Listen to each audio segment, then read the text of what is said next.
Now, here's a picture. I don't know if you can see this, but this is all that cotton fluff that's in the condenser. And this unit's old. It's been working a long time, and it'll continue working a long time, I'm sure. And the reason for it is when this happens, the head pressure rises, and it'll be like that for a few days until the and this is early, like June, maybe May.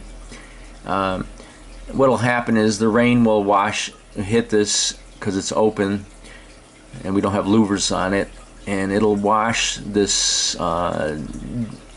cotton stuff off, and then it'll be able to allow air to come through it, nicely.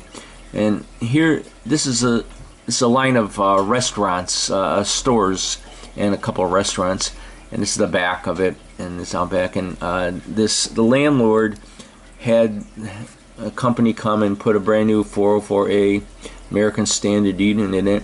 And when I saw the louvers on it, it just kind of, disappointing, because this is going to get all plugged up like this unit here, and nobody's going to call for the company for service for a couple years until it just isn't working.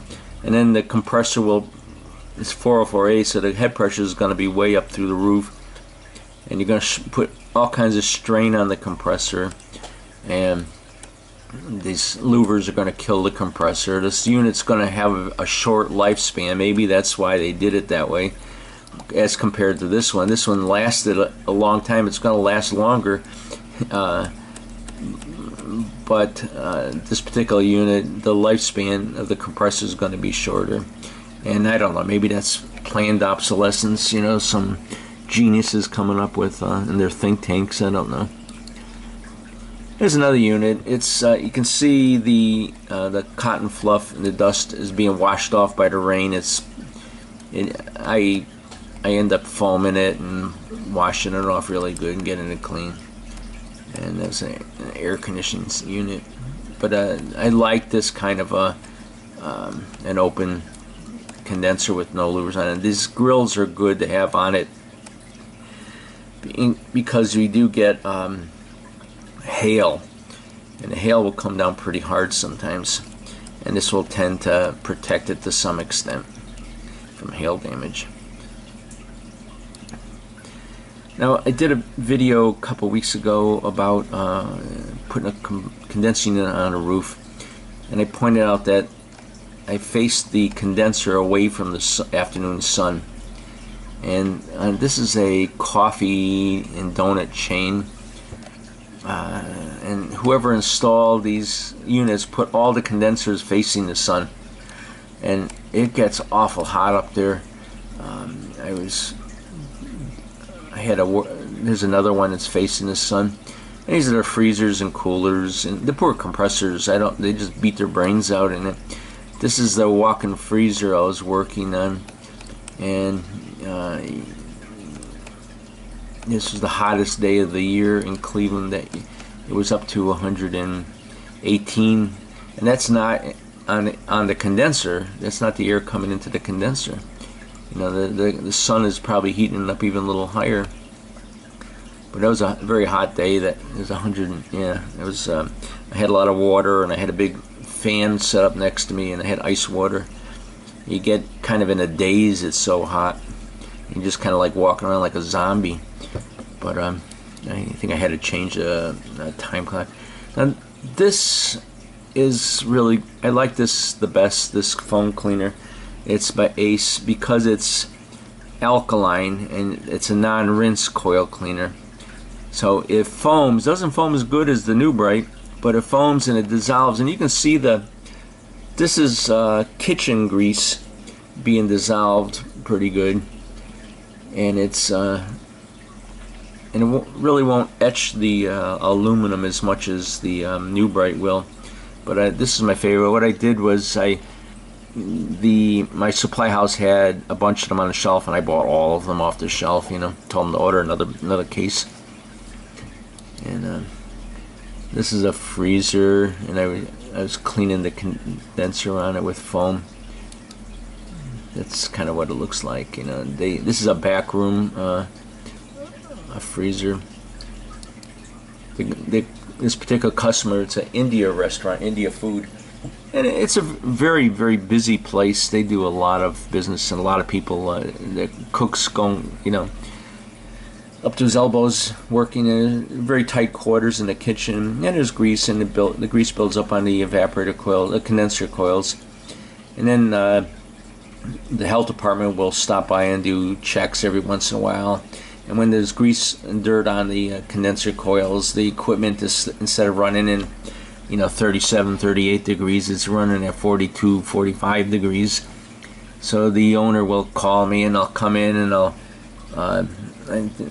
twice this year so far I was at this place, and I'll clean it out with the CO2 bottle. You can see how it frosts up like that when you pouring it out.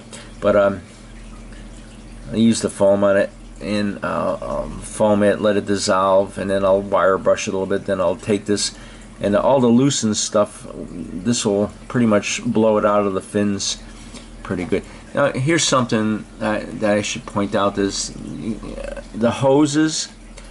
I made a mistake. I thought it would be a good idea to use a hose with a ball valve on the end of it, and what happened, this hose is rated at, I think it's rated for like 300 pounds pressure, like from a Freon bottle. The pressure in the tank is like 3,000 pounds of pressure. So I had the valve closed off, I opened it up, and the valve blew off the hose. It just shot off. So that's just a little warning there. Don't use a ball valve on your hose. Just, I have the hose, if you get a long hose, just cut the valve off completely, and just use a straight hose on it. It works fine. And this is in the back room. This is what the box looks like. You know, they keep all the food stacked up. It's all chicken and India food. This is another unit. I don't know where this is. The New Bright. New Bright works good. It dissolves the grease, and this is another one. You know, it'll go for years. A couple years, they'll won't call for service. You know, then finally they'll call when the box is just running a little too warm, and you have to get in there with the foam and clean the you know, the crud out of the fins, and that it works pretty good. This foam, you can see it dissolving the crud really nicely, and New Bright foams up very nicely. It's just like whipped cream. And you can, on a really bad coil, you can you know, foam it 2 or 3 times before you get it nice and, you know, pretty clean. I had one customer. It was a Chinese restaurant, and they just two brothers took this restaurant over, and they went around and they super cleaned everything to get started, and they were all full enthusiasm. And they found the condenser was dirty, so they went and got soap, and instead of getting coil cleaner, they went to the dishwasher, and they got this concentrated soap that they use for the dishwasher. It's a pink liquid, and it was, every time they ran the dishwasher, a little bit would be portioned into it. Well, they used this concentrated cleaning soap, and it was so strong. It did a beautiful job. The coil looked brand new. But it ate into the copper, and all the gas leaked out, and we had to change it. So it's real important to use something that's safe on copper and aluminum. You can use like lemon flavored Joy or Ivory dish soap on a coil. If that's all you have, it will soften it, and it's safe on aluminum, and it's safe on copper pans. So then if you mix it with some water and put in a spray bottle, you can wash it out to some extent that way, and maybe use a CO2 bottle to blow it out. But the problem with that is one time I used that on an air conditioner evaporator coil. It was a through-the-wall unit, casement unit, and it was in an office of a big factory where they made these big overhead steel cranes for lifting steel. But I was in the office, in this casement air conditioner through the wall. The evaporator coil was had crud on it, so I it was late. I didn't have coil cleaner, and it was like 5 o'clock at night. So they had a sink with some dish soap. So I softened all the crud up with it. I think it was like Joy, and the fins are close together on the evaporator coil. And I cleaned it good, and I washed it out with water, and I blew it out with CO2, and I washed it out with more water and more water. But I found out there's never, you can't give it enough water. I mean, it just the soap is slimy, and when I turned it on, it looked like the Lawrence Welk show in the office. There's bubbles everywhere. It just kept bubbling, and I kept washing it, shutting it off, washing it, turn it on, and bubbles and bubbles. I finally had to just play itself out. Finally, you know. But it was way back when they were just before the computers really hit. They were just getting, it was office equipment that had bubbles floating all around and landing on all the desks in the office. You know, that was embarrassing. So don't use soap on a window air conditioner. You get bubbles. It's kind of fun if you use it on a condenser outside. When you turn it on, you'll get bubbles floating all over the place outside. You know, which is okay. You know, but it doesn't hurt anything. This is that India restaurant. It's very tight in there to work. I'm working on a condenser down here, and this condenser, and another condenser over there. But the grill is over this way. And whenever you cook something in a restaurant, you get some atomized grease, and it's a little bit of smoke and floating in the air, and it gets sucked in through the condensers. And here's a condenser in that restaurant. This was last spring, and that grease gets sucked in it coats the fins, and then when they bring food in cardboard boxes, the fibers from the cardboard get on here. It's actually very flammable. I had a compressor room a long time ago downstairs of a supermarket where all the compressors were on racks, and there was the condenser lines. There was an oily leak on a couple of them, and they were like that. And there was a fan next to them, next to a compressor, cooling fan, and it was moving air from the basement, and they were bringing product down on the rollers into the basement, and the units had all this black, fuzzy, oily foam on it, and I started brazing, and that stuff caught on fire, and I had a blaze going. I had to run real fast and get the fire extinguisher and put it out. And I had to tell the owner that I couldn't fix it until we got that all cleaned out. There was a bunch of it in there, but it's cardboard fibers and pollen fibers with grease and oil, so it's very flammable. One time I had an evaporator coil. Now, the evaporator coil was made of, the fins weren't aluminum, they were steel fins, and the tubing was made out of steel, and it was a small evaporator like this one. I think it was like a 3rd horsepower compressor, and it was in a barbecue restaurant, and the coil was plugged up like this. And it was way back before the coil cleaners were really good. They were kind of crappy back then, and I washed it out with I think it was Calgon, a yellowish green stuff, and it just didn't work. Wasn't dissolving the grease, and I was kind of frustrated. The head pressure was high on the system. It wasn't keeping temperature, and the guy was upset because his food was going bad, you know. And here the steel fins and the steel tubing, I realized I could put my torch on it and carbonize all the grease. So I did that, and I left the fan running on the compressor so it wouldn't overheat. And it was steel, the steel fins and steel tubing. So I very carefully, with a small turbo torch, I carefully went around and I carbonized all the grease and brushed it off, and it worked good. And I cleaned the coil that way with my torch. But I don't suggest doing that on a copper and aluminum fin. And you have to be careful of, I had my CO2 bottle there. If I started a fire, the CO2 will put it out right away. So I was very careful about that. But I don't really recommend doing that. Don't try to do that. You know, that was just a drastic. Now there's good coil cleaners. Use those instead. But this is a typical greased up restaurant condenser. And here's the foam on it, and you can see this is a really good for me to see. It was this chocolate color because it's that grease dissolving, and you can see here it's coming off the coil really nice. And I think I did it 2 or 3 times to clean it, and then that was in the spring. And here it is just recently.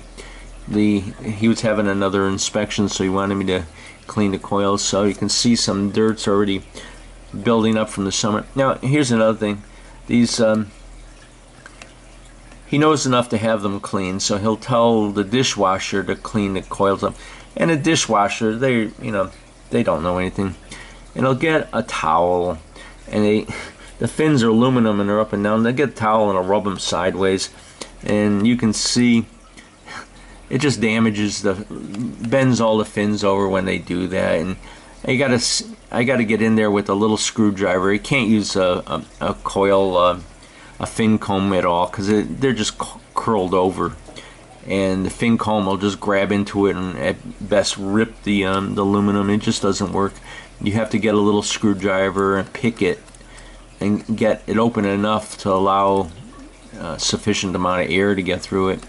And it's a pain, but this has been clean, and it's not the same dishwasher. They have a turnover, so there's always a new guy in there, or a new lady, or somebody washing dishes. This is now they have a lady from India, this India restaurant, doing the dishwashing.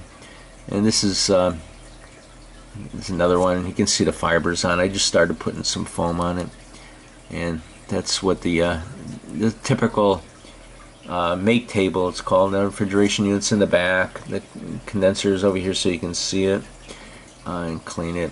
And it's a normal one. But I have the CO2 bottle, and I'll let that foam up good. I'll wire brush it a little bit, and then I'll just blow the snot out with the CO2. It works. That works good. And this is another one, and another one, and that's what it looks like after it's clean. And that's the best you're going to get it. I mean, there's a little crud around the edges, but it'll work now. And you can see the fins are picked open. Here's one. This is a freezer in the same restaurant from last spring, and this he hadn't had this cleaned in a couple of years, it looks like, but it was plugged up, and just a little bit of air over here. You're getting a little bit of air on the right here, getting through it, but it's just like a blanket. And some companies are coming out with filters you can put over it, but the filter acts like acts like this material, and it retards the air transfer. So the best thing to do is just don't put a filter on it. Just wash it out good and clean it every couple of months, or have a serviceman do it. And here, this is the alkaline foam, and it's working pretty good. It doesn't foam up is nice, but it does clean as well. Ace makes a good foam. I like that a lot. And here's what the unit looked like just recently. Again, this was that very dirty one. That I think that's this one. Yeah, and this is it. I cleaned it, and this is over this. That was last spring. That dirty one. I'll go back to it. This is last spring, and I cleaned it, and then this is just this fall. Just last week I was there. And this is the amount of dust that accumulated over the summertime. And you see you get papers on it. Sometimes you'll have leaves on it. But and then it's foaming up good. And this is another picture of one. And that's that unit there that I was cleaning. And you can see I have. You can see here the hose. I just cut the end of the hose off, and I have a long enough hose so I can reach with it. Because sometimes, a hose like that, you can stick it down the drain, and you can wrap a rag around it and hold it down tight, and you blast the drain out. It works pretty good. You just there's my wire brush, and this is the I had a few cans of New Bright I was using there. Here's your time clock over here, defrost time clock. Compressor's Compressor's underneath there. This whole unit here slides out so you can work on the compressor. These boxes, these true boxes, they make them cheap. The metal's thin and it gets dents in it, and that's so that they can sell it cheap and outdo the competition. But they use thin copper tubing, thin-walled copper tubing, and to pull the compressor out, the copper tubing's in a coil, and as you pull the compressor out, the coil, comes apart, gets pulled out like a slinky, and then you push it back in again. And what happens is they'll kink because it's so thin. You'll get a kink in the tubing, and it's underneath the foam insulation, so you can't see it. So you pull it out again, and you're bending the kink, and then you push it in, and then maybe after 3 times you'll pull it out, and then you push it back in again, and you charge it up, whatever, you push it back in again, and it cracks, and the gas will leak out overnight, and then you have to go back there and repair it on your dime. And it costs you the money to repair it. You got to do it for free. Customer won't pay you twice to do it, and they don't understand. It was because of their decision to buy this cheap box, but you just have to bite the bullet there. And this is a nice clean coil that, see, the fins are bent over a little bit but it's still getting enough air through it. That's another unit. This is a Chinese restaurant. It had a combination cooler freezer where you walk in the cooler, and then the freezer door was inside the cooler, so every time you open the freezer door, the cold air will come into the cooler section. It's efficient. It works good. The problem is the compressors were on the top of the box, and there was a facade built on the side, so it's boxed in, didn't get any airflow.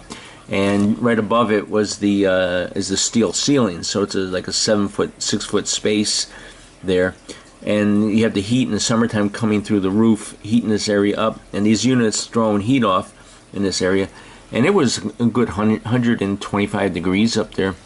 And these units, they work by giving heat off, and if it's so hot, you're beyond its parameters, and it's not giving off enough heat, so heat's staying in the system and going back, and the compressor will just run all the time. The freezer they called because the freezer was like 15 to 20 degrees above zero, and stuff was starting to get soft in there, and they needed it. The health department wanted it 5-10 below zero. And so I went up there, and I just found the condition. There's 2 compressors up there, and they're throwing off so much heat. So what I did was I took the condenser off one, and I put a water-cooled condenser on it. It was on the freezer, actually, because that was the one that threw off the most heat. And let me see the next one here. Oh, okay. Yeah, and you can see here that I removed the condenser back here, and I put this, it's a water-cooled condenser. And over here is a water... someplace there's a water pressure regulating valve someplace out back here, and what happens, the way this works is it's reverse flow. The cold water comes in where the liquid refrigerant is going out, and the hot gas runs through a tube inside of this, and the water absorbs heat 10 times faster than air will, so you don't need a very big one. Very efficient. You use a little bit of water. What I did was, the water is warm. Oh, here's the pressure water regulating valve. This regulates how much water coming in, how much it lets flow through there according to your head pressure. So you want to maintain head pressure. You can open the valve up, let more water, less water through it, or if the head pressure is too high, you open it up a little bit, and the pressure will drop and lets more water go through it. And water, it's clean water going through the clean tubing, and it goes into a drain, and it's just, when it's running, it's just like a limp faucet open just a little bit running. It's not very much, but it's warm though. It's absorbed the heat, so it's warm to lukewarm. And I ran it over to a sink and just let it pour down into a sink so they could wash their hands in it, or if they need warm water for cleaning something, it was they can use it secondary. But what happens is your water bill goes up a little bit, but your electric bill, the system will run now and shut off, and there's no fan on it, so your electric bill goes down. Your water bill goes up, electric bill goes down, so it balances out. Very good system. It's good for especially kitchens. I'll sell ice machines, and I'll sell them with water-cooled condensers on it, because the ice machine's always in a hot restaurant kitchen. Lots of times these guys will buy an ice machine out of online, and the salesman at the company doesn't even, they'll sell them an air-cooled one. So they'll get an air-cooled ice machine, throwing off heat into the kitchen. It's heating the kitchen up. You know, and if it's a 1 ton load, you're adding 1 ton of heat to a very hot kitchen to start with. And what happens is the head pressure is very high in the compressor lives a short lifespan, and I get a lot of service calls on it, and I'm constantly cleaning the grease out of the condenser coils. Whereas if I sold them an ice machine with a water cooled condenser, I'll never get any calls on it. Head pressure is low, never have to clean it. And it runs for years without even having to be serviced. But water-cooled condensers are really good. I like them a lot. But they have to be in a place where it's not going to freeze. Like if you, I had a restaurant it was a seafood place in Holden Beach, North Carolina. I lived in Myrtle Beach for 4 years. And that's in South Carolina. And there was a guy, seafood delivery guy at the restaurant that I was working. He asked me to come up to his store. He had a ice machine that was having problems with a flake ice machine. So I drove an hour up into North Carolina and found this place is way out in the sticks there in Holden Beach, out near Cape Fear. And I found this little seafood place. They get a lot of seafood coming in out of the ocean. But it was an ice machine, and they had a water-cooled condenser on it, and they shut it off, and they didn't drain the water out over the winter time. And the water line burst, and it burst into the Freon lines. So when they turn the water on in the summertime, next season, the refrigeration system filled up with water, and he had some guy come and drain out as best he could and put a new condenser on it, but he couldn't get it to work because there was just too much water in the system. So what I did was I took the compressor off, and it was way up high. I was standing on top of like a 6-foot ladder, and I had this thing up on top of the steel frame balancing it. I drained the oil out, and the oil came out like a gray milkshake. It was really, the oil was supposed to look like a nice yellow, like Wesson oil, nice and yellow and clean looking, but it came out like a real murky, thick gray milkshake. So I changed the oil, changed the filter on it, ran it. It ran a little bit, then it plugged up again. So I had to repeat the process, change the oil, change the refrigerant, change the filter dryer. I had to do that 3 times before I got it running. But that was a difficult one. And that was back in the 80s. It was quite a while ago. 88, something like 87, somewhere around there.